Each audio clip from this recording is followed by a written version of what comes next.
Olá pessoal, hoje eu estou aqui junto com os meus amigos, o Adilar e o Sávio, e na mesma pegada do vídeo anterior, né? Nós vamos continuar falando sobre relacionamentos. E esse relacionamento que eu vou repartir com vocês hoje é o relacionamento entre sócios. É algo muito precioso e é raro, né? Pode-se dizer que a gente não encontra com facilidade uma sociedade que dure tanto tempo. E eu tenho essa preciosidade no meu ciclo de amigos, né? Eu conheci o Adilar e o Sávio em 2010, mais ou menos. Eles são uma parte da minha vida adulta, né? Foi o início da minha vida adulta e eu tenho aprendido muito com eles. E eu quero sim compartilhar com vocês essa preciosidade que é esse relacionamento entre sociedade. Aqui está o Adilar e o Sávio, a gente tem mais outras pessoas nessa sociedade, mas são os dois que vão estar aqui nesse momento, compartilhando um pouco de valores e princípios que regeram, acho que involuntariamente, mas que fizeram eles chegarem até aqui.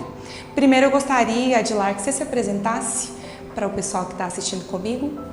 Bom, meu nome é Adilar, eu sou advogado, eu sou professor aposentado, fui professor da UNIRG do curso de Direito por mais de 20 anos. Tá? Aposentei e agora estou aqui no escritório, continuando o trabalho como advogado na nossa sociedade. E assim, você é um advogado, qual que é a área que você atua? A nossa atuação no escritório sempre foi mais a área trabalhista. Desde o início nós fundamos esse escritório e também sempre temos um nosso diferencial, que nós sempre também advogamos para empregado. Nós nunca advogamos para empregador. Foi desde o início a constituição de nosso escritório era nesse sentido, né? Uma das partes aí do litígio trabalhista assumir a defesa de uma dessas partes. Compreendo. Você tem filhos, é casado? Me conta um pouco aí. Sou casado há 33 anos, tá? Há 33 anos. Com a mesma pessoa? Com a mesma pessoa, há 33 anos, tá? Isso é tema para o próximo podcast, né? Temos 3 filhos. Temos 3 filhos, tá? E... Também é sócia? É isso. É também sócia? E o Dete, minha esposa, também é sócia, né? Temos 2 sociedades, tá? Tá certo. E agora eu vou...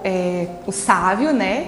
Que também, os dois são meus padrinhos de casamento, me ajudam a continuar casado. Às vezes ele faz uma proposta de divórcio. De divórcio. Por ser divórcio com desconto. É brincadeira, gente. Mas também, às vezes, ele manda mesmo áudio para mim. Estou aí. Então, Sávio Barbalho, né? Meu nome. Eu também sou professor universitário de processo civil e prática forense civil. Estou na UNIRG desde 97, né? De lá. Quando eu entrei, nós tivemos um concurso junto, mas você já dava aula antes, né? Então eu tenho essa atuação no Campus 1 e também no Núcleo de Prática Jurídica, que inclusive é um espaço que eu gosto muito, porque tem um atendimento e uma formação direta aos alunos, à comunidade também mais carente, que não tem acesso aí a contratar um advogado. É equiparado ali à Defensoria Pública, que também faz um bom trabalho, né? Vim de Brasília para cá, tinha 21 anos por aí, estou aqui já junto aí Encontrou a turma. Com a turma, né? Só de sociedade, como a gente conversava, nós temos 30 anos, né? Tem um filho, João Gabriel, lindíssimo, 9 anos, reside em Palmas, né? Muito querida, mãe Débora, né? E graças a Deus é uma coisa também que me alegra muito. Então, envolvimento na sociedade, participa disso, participa daquilo, enfim. Estive presidente, né, da Fundação UNIRG por 5 anos, no período de 2013 a 2017, e graças a Deus continuo lá, acho que não tem nenhum grande prejuízo lá não, acho que contribui mais. Sávio, então vamos continuar, vamos começar então falando como é que começou essa sociedade, quando vocês se conheceram? Perfeitamente, eu acho que até quando a Adilar disse que nós optamos por uma linha de Porque hoje em todas as profissões, mesmo na advocacia, você procura nichos, né? E esses nichos, às vezes, é puramente empresarial, mas às vezes você pode procurar casar o nicho que você busca para trabalhar juntamente com aquilo que você acredita e você pode fazer um trabalho, né? Então, nada melhor do que num trabalho que congregue, vamos dizer, a defesa dos teus princípios, as ideias que você pensava e dar dinheiro de forma ética, né? Então, quando a gente optou a trabalhar na linha de defesa, né, dos reclamantes, dos trabalhadores, não significava que nós éramos contra os empregados, porque os empregados têm também, os empregadores, melhor dizendo, têm também o seu direito de defesa. E tinha outros colegas que assumiram, né? O colega Luiz Tadeu, que inclusive foi nosso professor, na época quando nós começamos, ele era a referência, tipo assim, tinha uma demanda trabalhista, os empregadores iam ao escritório do Tadeu, porque ele optou essa linha, e os trabalhadores ficavam aqui. Então foi uma coisa que nós já tínhamos um compromisso, juntou o que era possível a gente nos manter as famílias e tudo aquilo que você sonha, e fazendo também o que você quer. Aí nós atuamos exatamente na linha trabalhista, que é o mais forte, na área civil, né, diversas demandas cíveis, e pontualmente alguma coisa na área criminal ou eleitoral, que no tempo passado foi mais forte. Hoje em dia no eleitoral está mais fraco. Um pouco menor. Né? E assim, quando foi que vocês se conheceram? Assim, me conta um pouco. Quer falar? Eu acho que o Adilar é mais tem sempre antigo. uma história, Conta aí, ele tem sempre Adilar. uma história errada para contar sobre isso.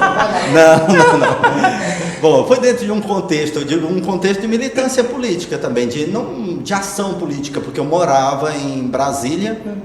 E eu era estudante da Universidade lá de Artes, da Faculdade do Sina, em Brasília.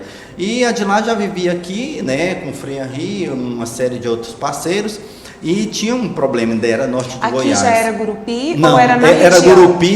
Era Gurupi que eles residiam, mas era o norte de Goiás.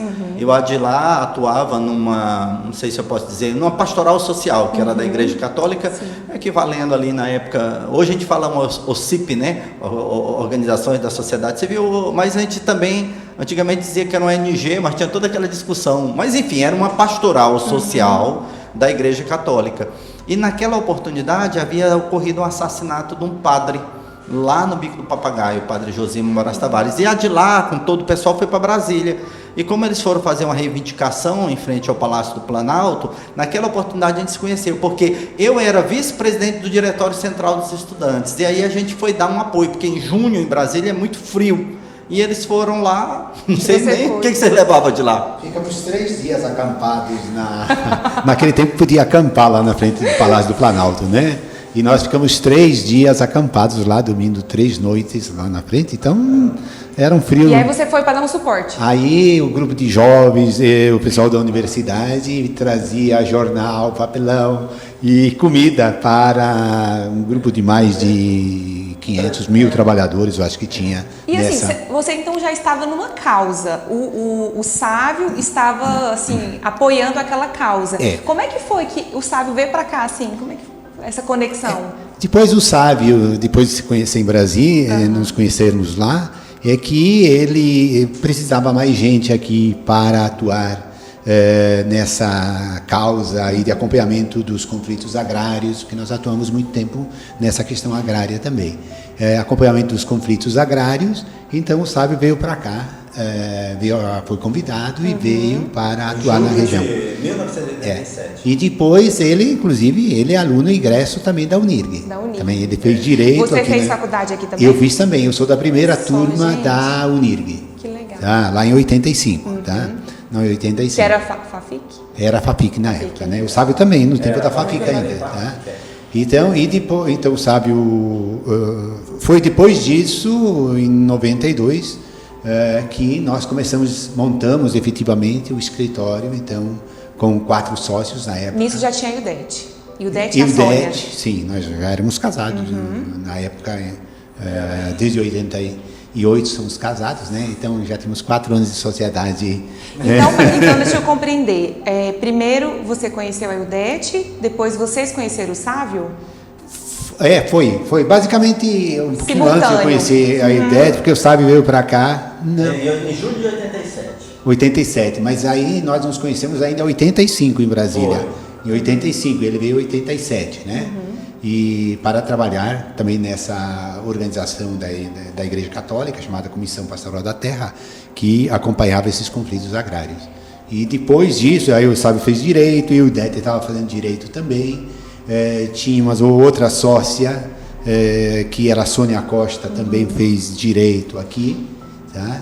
E montamos aí, a ideia era, depois também nós ajudamos a intensificar, era de buscar formar alguns advogados. Na época não tinha muita gente por aqui não, era pouca gente. Eu sou o número 543 de advogados do Tocantins, né? 543. Hoje já está em 11 mil, né? 11 mil, né? Então, tínhamos poucos advogados, né? O sul do Pará também, onde a gente já tinha uma atuação até o sul do Pará, também era quase impossível de ter advogados. Então, foi uma linha também de preparar jovens para atuar na defesa dos trabalhadores, na questão dos direitos humanos, tá? Dos direitos humanos. E nós depois também tínhamos essa expectativa, tanto é que tem alguns lugares do sul do Pará que tem colegas nossos que foram alunos, né? Tá? Então, assim, o que eu percebo em vocês é que é como se fosse um contínuo. Começou, jovens conheceram uma ideia, uma forma de viver e foram se conectando e a ideia foi dando continuidade. E hoje, pelo que eu percebo, é um contínuo lá do início. Vocês ainda continuam vivendo a mesma essência. Lógico que vai podando aqui e acolá, mas é o básico. É a mesma sementinha lá de 80 e não sei quantos, né? Sim, sim. Porque veja bem, como que você vai conduzir sua vida? Seus sonhos, o que você planeja, né? O caminho que você trilha, né? Então, eu digo sempre assim, que foi possível fazer uma caminhada, ao mesmo tempo se mantendo e mantendo com dignidade, porque eu te digo que foi da minha profissão que me proporcionou com várias ética, coisas. dinheiro, com ética possível? Olha, veja bem, se hoje eu tenho um determinado patrimônio, foi a partir dessa escolha que eu fiz, como eu disse, advogar para os trabalhadores, dentro de uma linha ética, etc. E aí você ter seus recursos, ao mesmo tempo você sentir que contribui na sociedade com a promoção da justiça, além de contribuir com a promoção da justiça, em regra, pelos menos favorecidos, né? Então eu acho assim, eu particularmente sou satisfeito. Ainda tive a sorte de ter um pé na universidade, porque querendo ou não, você contribui para a formação de uma mentalidade. Quando a de lá dizia assim, hoje no sul do Pará, nós temos diversos alunos que foram para lá, para o sul do Pará, e foram, vou utilizar um termo aqui, que o povo aqui da região usa, assim, puxando a cachorra, sem nada. E hoje fazem um trabalho lá muito bom, se estabeleceram, e foram com o nosso apoio, né? Estabelecendo um vínculo de lá no início, nos consultando. E hoje nós temos gente em Xinguara, em Rio Maria,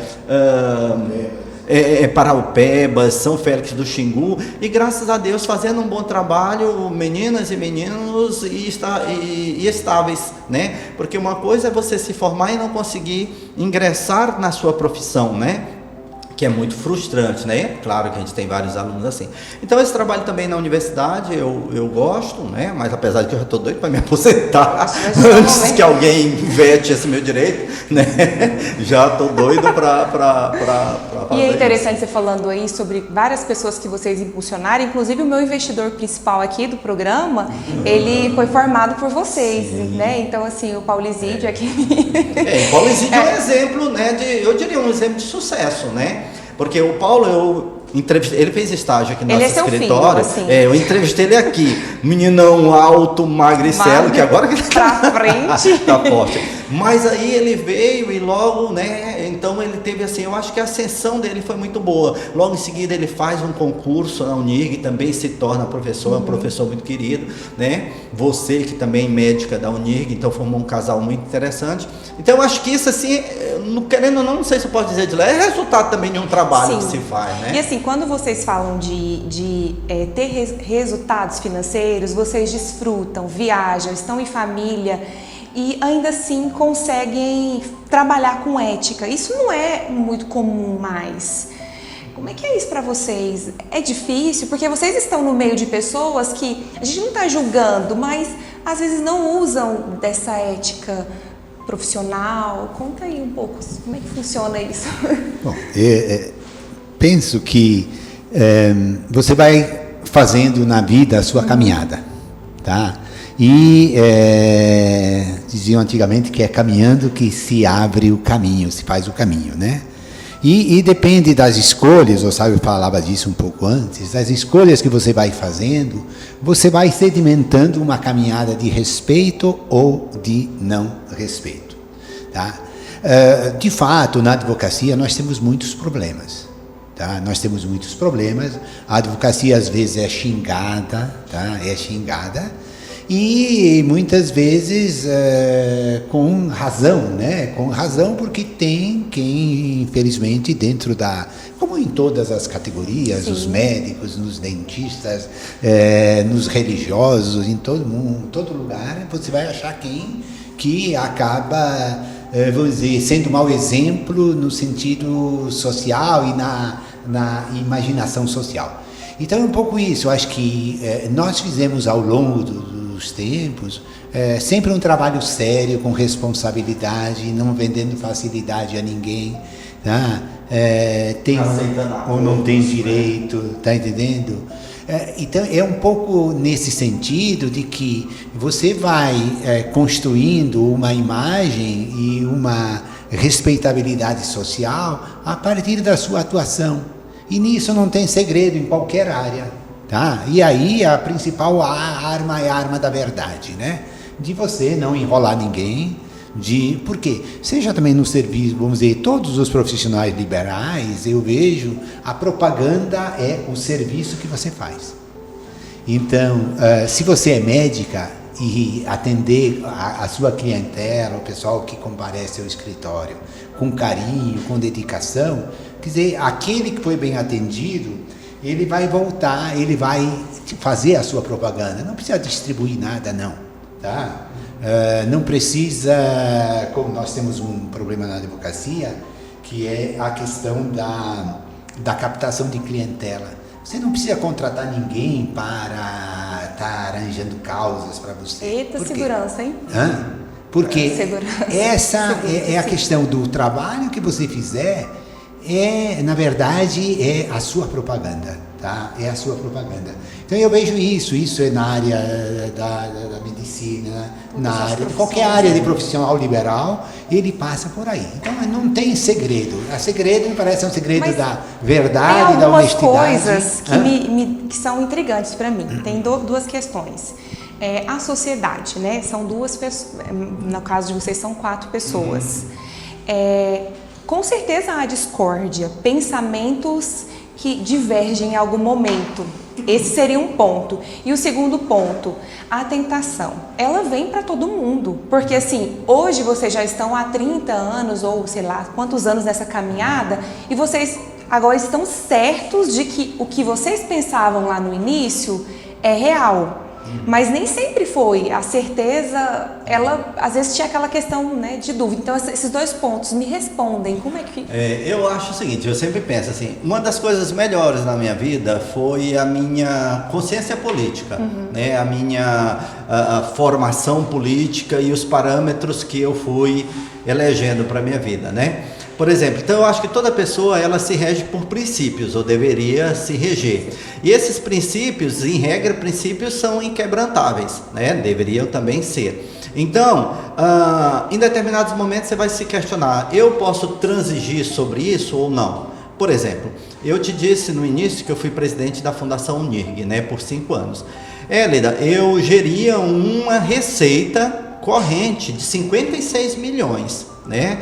E a Unirg, por exemplo, ela é um município, ela tem uma renda maior do que do Heré, maior do que Aliança, maior do que Crixás, enfim, essa cidade, Cariri. Então, havia propostas, tentativas de dizer, faz isso, faz aquilo, eu botava para fora da minha sala. Mas por quê? Porque você tinha um princípio inquebrantável. Então a corrupção, ela inicia porque as pessoas, no fundo, sempre há o corrupto ativo e um passivo, né? Aquele que lhe traz uma proposta indecorosa, eu estou fazendo esse parâmetro com a Unirg, mas porque dentro da advocacia também tem. Muitas vezes um colega te liga para dizer, olha, a doutora Hélida tem uma ação aí com você, mas e se a gente pagar teus honorários por fora, te pagar a quantia, e para ela paga tanto? Entendeu? Ora, se eu sou um mau caráter, eu vou dizer, quer saber de uma coisa? Então você está dizendo o quê? Que paga 10 mil para mim e para ela tá 3? Tá bom, eu digo que para ela tá bom, paga meus 10 mil aqui, ela não vai saber disso.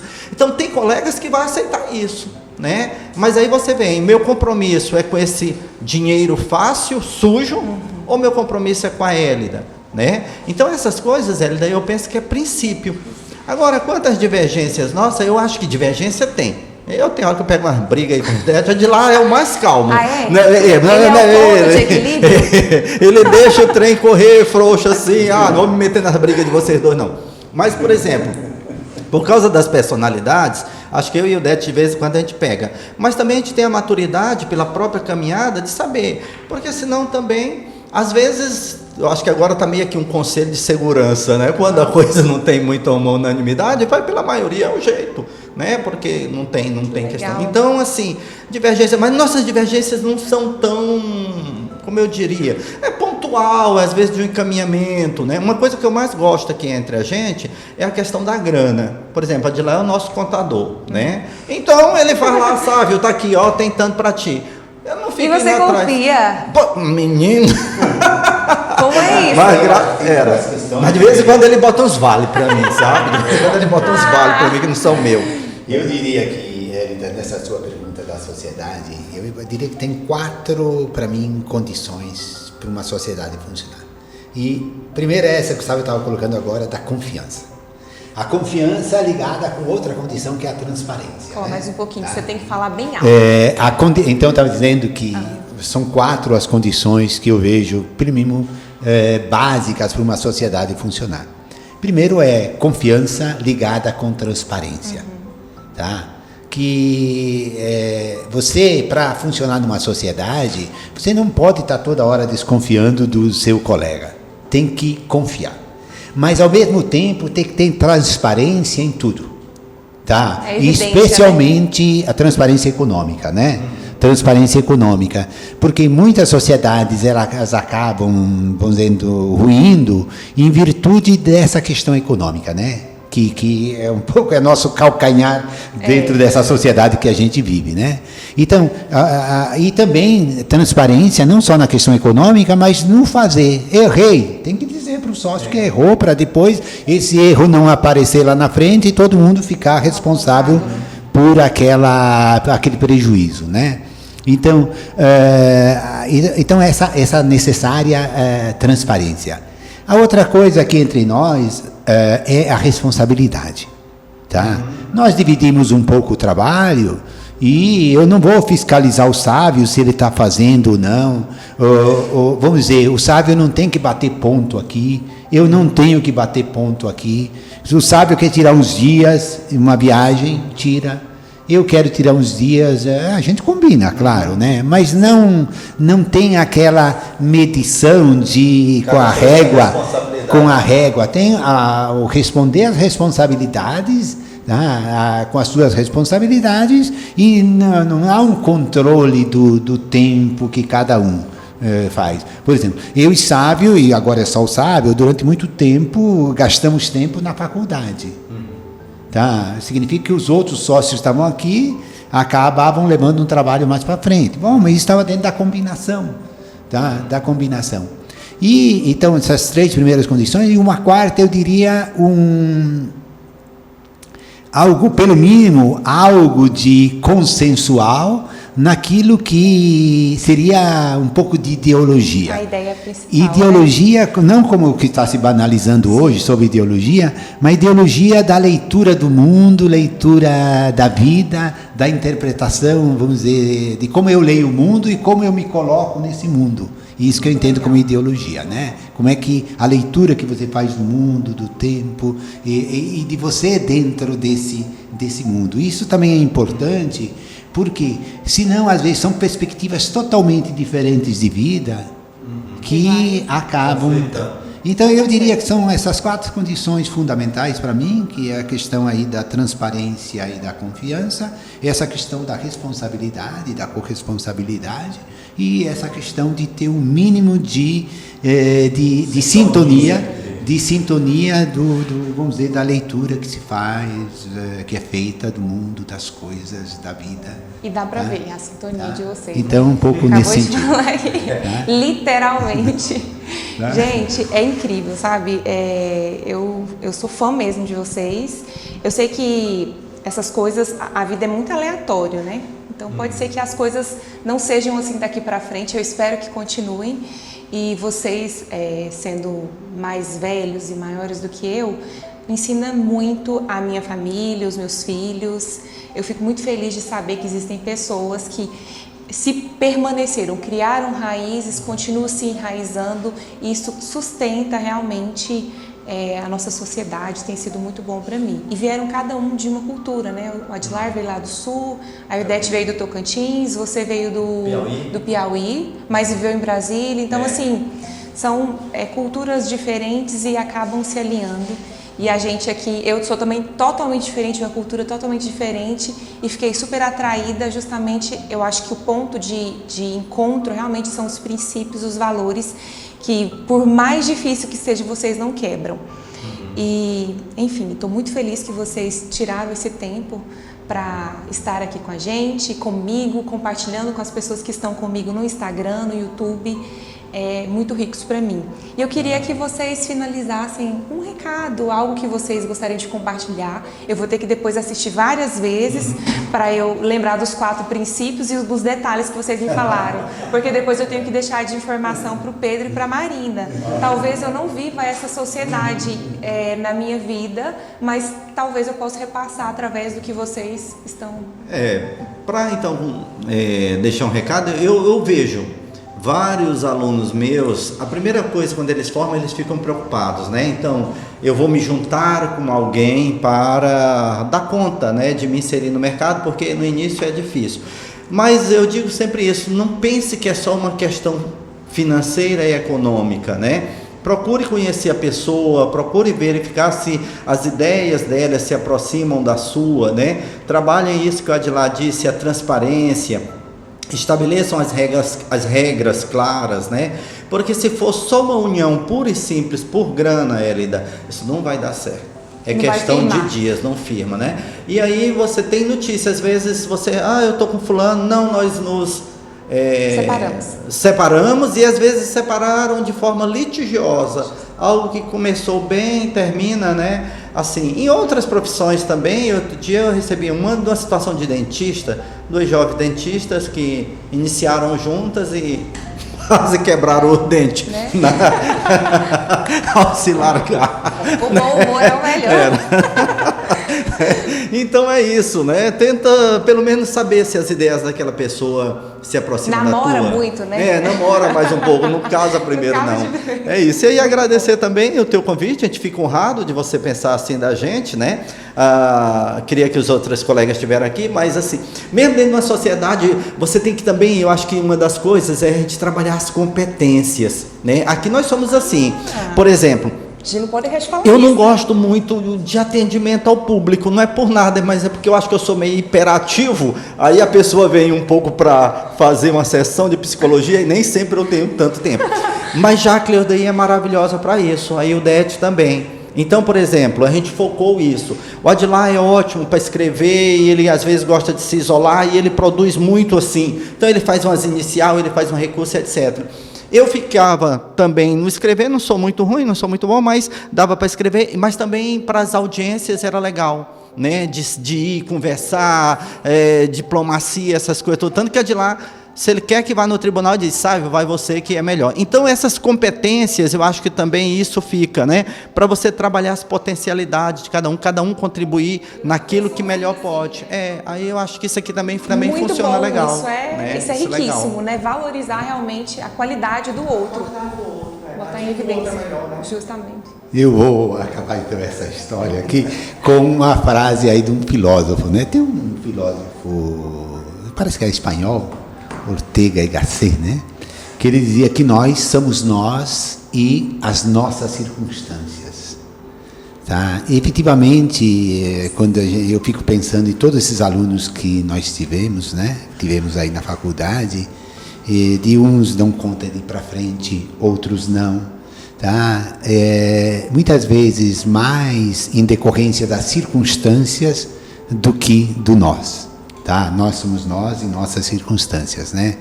De que o meio em que a gente vive, a sociedade em que a gente vive, eu não acredito nesse negócio da meritocracia, né? Na meritocracia, os esforços pessoais são importantes, mas se não existisse a condição, é como a Hélida, se não tivesse o financiador aí, não tem quem tá? O financiador do consultório, tá entendendo? Então, é um pouco isso. E uma sociedade, às vezes, ela ajuda nisso, tá? De que nessa circunstância, nessa dificuldade que a gente vive no mundo para se estabelecer, muitas vezes junta aí um pouco que cada um tem, é possível montar algo e começar a funcionar, né? Então, talvez também nesse sentido da dificuldade um pouco que a gente vê no momento atual de se colocar no mercado, etc., a poder se juntar também me parece que é uma solução aí de saída, né? Por isso, agradecendo também a Hélida aí pelo convite para fazer parte dessa conversa. Já estou querendo me convidar para ir para o Sul de novo. Né? Querendo me convidar para ir para o Sul, ver a dona Olivia de novo, né? Vou fazer em público, né? Porque dá uma forçada, né? Não? Gente, em novembro? Ela faz 96 anos. Que legal, quem sabe, né? Quem sabe. Gente, muito obrigada a vocês que estiveram aqui com a gente. É isso, e são poucas as sociedades, né? Essa relação de sociedade, mas tem. E quando se tem é muito precioso e tem muito aprendizado para repassar para as outras gerações. Tchau para vocês. Pronto!